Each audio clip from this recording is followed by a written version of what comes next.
itu dicabut dan tidak ya. ada kata lain dari kata-kata pencabutan itu. Bukan soal direvisi.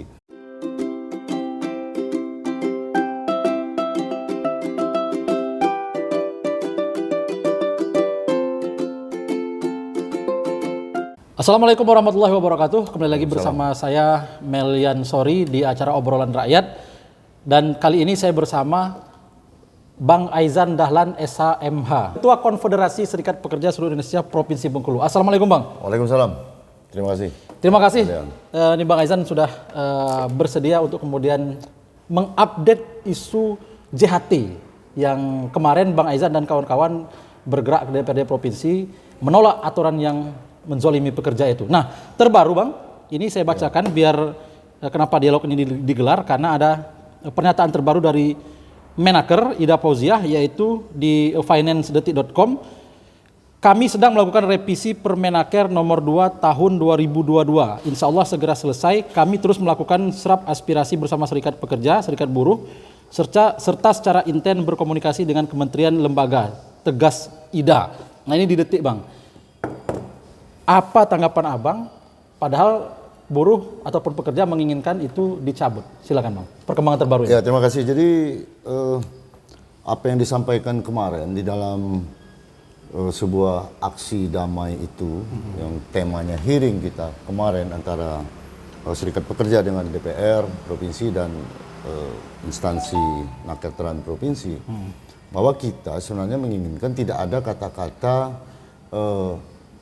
direvisi atau kata-kata diperbaiki, karena yang jelas Permenaker nomor 02 2022 itulah Permenaker yang sangat tidak layak untuk diberlakukan, walaupun masalahnya sekarang memang belum diberlakukan dari 4 Mei sampai ke dari 4 Februari sampai ke 4 Mei. Jadi ada tinggal waktu 3 bulan sebenarnya. Permenaker itu baru diberlakukan semenjak dia diundangkan. Nah, persoalannya sekarang menanggapi berita yang marak pada hari ini, itu di seakan-akan detik dan di kumparan ya, Bang. itu seakan-akan Ibu Ida Fauziah selaku Menaker ini sudah mencabut Permenaker itu. Ternyata kalau kita baca isinya secara seksama, bahwa itu masih berkata-kata yang masih bersayap akan merevisi. Nah, revisinya seperti apa? Nah, ada persoalan di teman-teman pekerja sebenarnya. Jangan sampai merevisi itu menurunkan grade dari 56 tahun bisa jadi 40 tahun atau 30 tahun. Ya kan? Itu tetap aja sama saja menghilangkan hak-hak pekerja sebenarnya. Karena jaminan hari tua itu adalah tabungan mereka, hak mereka pada saat mereka tidak bekerja lagi, dan itu akan dicairkan oleh para pekerja. Karena memang hak ya. Kembali ke peraturan Naker itu, peraturan yang lama sebenarnya sudah cukup baik untuk para pekerja. Apa itu?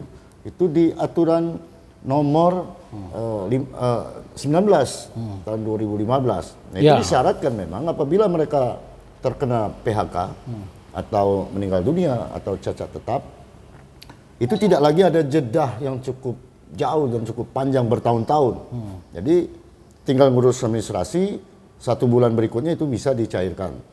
Nah, pekerja mengharapkan seperti itu. Seperti itu ya. Seharusnya dicabut aturan yang sekarang, yang Permenaker 02, kembalikan ke Permenaker yang lama. Nah, itu harus tegas. Jangan bersayap Bang. Jangan lagi ada kata nanti revisi. Kami revisi. Itu kata-kata menurut saya yang tidak bertanggung jawab di kata-kata itu. Nah, jelas pekerja sekarang ini bukan hanya di Bengkulu, seluruh Indonesia mengharapkan itu dicabut dan tidak ada kata lain dari kata-kata pencabutan itu. Bukan soal direvisi. Hanya ada satu kata Bang. Hanya ada satu kata, cabut dan tolak Permenaker itu. Nah, sekarang ini ada soal kata-kata revisi. Oke, kita coba per hari ini Bang revisi Bang. Kita coba dulu melihat pemikirannya kementerian. Kalaupun ada soal revisi di situ, itu tidaklah menyangkut soal apa yang dimaksud dan sudah diundangkan di aturan yang lama. Aturan nomor 19 tahun 2015. Artinya orang tidak dikekang ya kan pada saat dia bekerja untuk mengambil hak mereka berupa jaminan hari tua itu. Nah, kalaulah sekarang misalnya ada perbandingan, apa perbandingan itu? Orang pada saat dia tidak bekerja lagi, ada namanya jaminan kehilangan pekerjaan, JKP itu.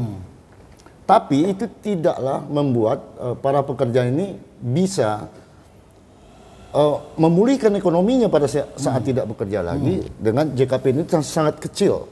Nah yang terbaiknya memang JKP diambil, JHT diambil. Itu yang terbaik, itu baru dia memikirkan nasib para pekerja. Itu yang harusnya dilakukan oleh Ibu Menteri seperti itu. Jadi abang mengingatkan itu bang ya?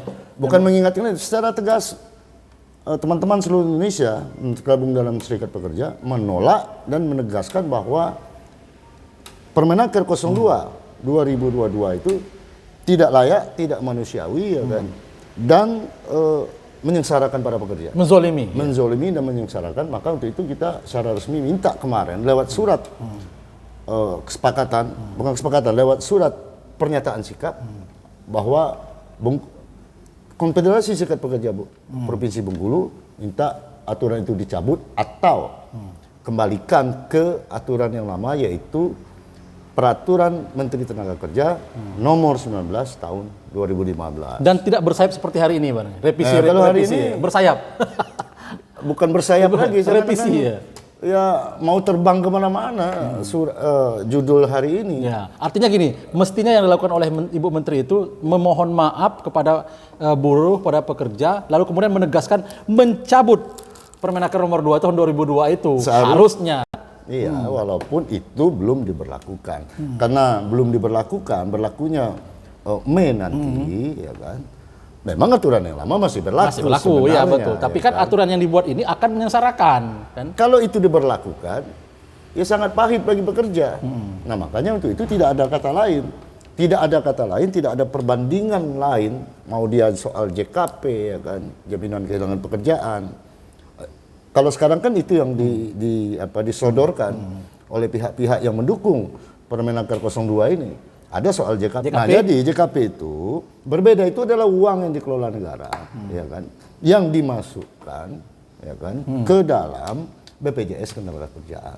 Itu hampir sekitar 6 triliun apabila pekerja itu tidak bekerja lagi. Cuman itu terlalu sedikit uang itu. Tidak sampai berapa, itu pun mengambilnya secara bertahap bagi para pekerja. Nanti itu urusan pihak-pihak Nakerstrana untuk menyelesaikan itu. Nah, paling tidak antara JKP dengan JHT itu tidak bisa menjadi sebuah alasan, ya kan, bahwa JHT itu akan diambil di usia 56 tahun. Baik Bang, misalkan ini kan perkembangan terbaru hari ini, hari Rabu kan, kalimat dari Ibu Ida Fauzia sebagai Menteri Tenaga Kerja, ini dikutipan berita itu revisi.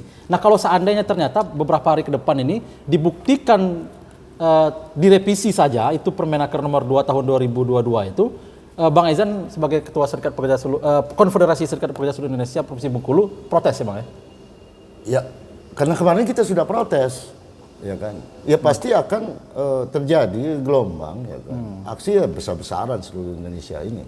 Maka kita tidak mau persoalan ini karena sudah masif, ya kan, seluruh Indonesia. Paling tidak ini yang harus ditegaskan kepada Ibu Menteri, ya cabut sajalah aturan itu. Kenapa kita menyiksa para pekerja? Aturan lama sudah ada. Kalaupun mau direvisi, asal jangan mengutak-ngatik di soal JHT itu harus diambil segera mungkin pada saat orang tidak bekerja lagi. Itu yang jangan dikutak-ngatik. Kalau yang lain administratif, ya silakan aja. Cuman yang jelas, orang pada saat tidak bekerja lagi, dia membutuhkan uang itu untuk move on atau untuk mencari pekerjaan lain atau untuk membuat usaha sendiri. Baik. Nah inilah yang diinginkan oleh para pekerja. Nah ini tidak ada kata lain lagi selain cabut, kembalikan ke yang lama, khusus tentang jaminan hari tua. Jaminan hari tua. Pada saat mereka sudah tidak kerja lagi, maka tidak boleh dibatasi dengan umur yang sekian-sekian itu. Atau nanti bisa saja di umur 20 di umur 40 tahun, di umur 35 tahun, ya kan. Itu tidak ada seperti itu konsepnya. Tetap diprotes. Tidak ada kata lain, ya cabut. Itu aja. Baik, luar biasa ini Bang Aizan semangatnya. Dan saya tambahkan berita hari ini, saya juga termasuk melihat judulnya pada melihat judul dan narasi berita Bang ya. Pas dikutipan. Iya, seakan-akan itu Permenaker 02 sudah dicabut dan tidak diberlakukan. Cuma pada intinya masih aja mereka mau merevisi persoalan itu. Nah inilah yang penting untuk disampaikan ke publik bahwa sekarang ini Permenaker nomor 02 tahun 2022 itu bukan direvisi. Itu maunya. Bukan direvisi. Itu maunya kita ke kementerian. Nah, maka paling tidak ke depannya ya kita lihat nanti perkembangan. Baik, terima kasih Bang Aizan. Semangat membela pekerja. Ya semangat terus pokoknya. Selama itu ada pensoliman kepada para pekerja, kita adalah garda terdepan untuk membela para pekerja kita. Pause dulu gitu. Ya, seperti itu dia. Baik, sekali lagi terima kasih kepada Bang Aizan Dahlan SHMH, Ketua Konfederasi Serikat Pekerja Seluruh Indonesia Provinsi Bengkulu yang kemarin barusan kongres ya di Jakarta. Ya, selamat. Ya, selamat. Kongresnya sudah sukses. Ataupun Bang Jumhur sudah terpilih sebagai Ketua Konfederasi Serikat Pekerja Seluruh Indonesia. Itu publis juga kan kita. Ya, itu sekarang ini kita di Serikat Pekerja sudah memilih ketua umum baru, yaitu Dr. Insinyur Jumhur Hidayat. Semoga kedepannya akan lebih baik dalam membela nasib para pekerja. Ya. Itu harapannya. Dan nampaknya ini mudah-mudahan progresif, berani merespon isu-isu pekerja. Merespon isu-isu penting, terutama yang sekarang ini. Dan terbukti di Bengkulu juga sudah dibuktikan pasca kongres. Ya kalau tidak memang banyak hal bergerak isu JHT. Ini tambah panjang lagi durasi kan. Ya. Banyak hal yang bisa dilakukan. Ya kalau gelombang demonstrasi, gelombang aksi tidak juga mempan, memang jalan satu-satunya adalah mempersoalkan itu secara JR, judicial review ke Mahkamah Agung. Itu jalan yang terburuk dari yang terburuk jadinya kan. Cuma kita berharap tidak sampai ke pengadilan, ini selesai di tingkat diskusi, di tingkat masukan-masukan para pekerja dengan pihak kementerian. Baik, itu. Sekali lagi kita berharap ke depan ini Menteri Ida Fauzia ini bukan merevisi tapi kemudian mencabut dan meminta maaf kepada para pekerja ya. Biar tegas, jangan sampai bersayap terus. Ya. Semoga bermanfaat. Assalamualaikum warahmatullahi wabarakatuh. Waalaikumsalam. Terima kasih. Merdeka. Merdeka.